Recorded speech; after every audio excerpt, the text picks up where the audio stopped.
Hip joint ক্ষয় বা বল ক্ষয় এবং ইয়াং প্রজন্ম নিয়মিত আমাদের কাছে আসছে। ব্যথা বেদনায় জীবন শেষ, অনেকের সংসার জীবন ধ্বংস, মহিলাদের ক্ষেত্রে তো আরও বিপদ, দাম্পত্য সমস্যা তৈরি হয়, চলাফেরা কষ্ট হয়, হাঁটা চলাফেরা বিপদ হয়ে যায়। আসুন, এই হিপ জয়েন্টের ক্ষয় কেন বাংলাদেশে বেড়ে চলছে? এর মূল কারণ হচ্ছে অপচিকিৎসা।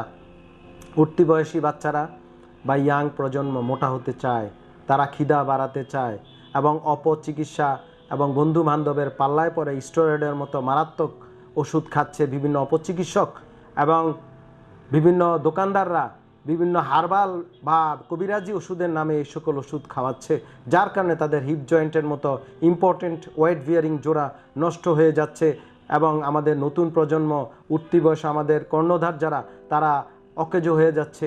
অতি অল্প বয়সী তারা তাদের জীবনকে শেষ করে দিচ্ছে। এ ব্যাপারে আমাদের সচেতন থাকতে হবে। আপনাদের বাচ্চাদের, আপনাদের ছেলে মেয়েদের খোঁজখবর রাখতে হবে।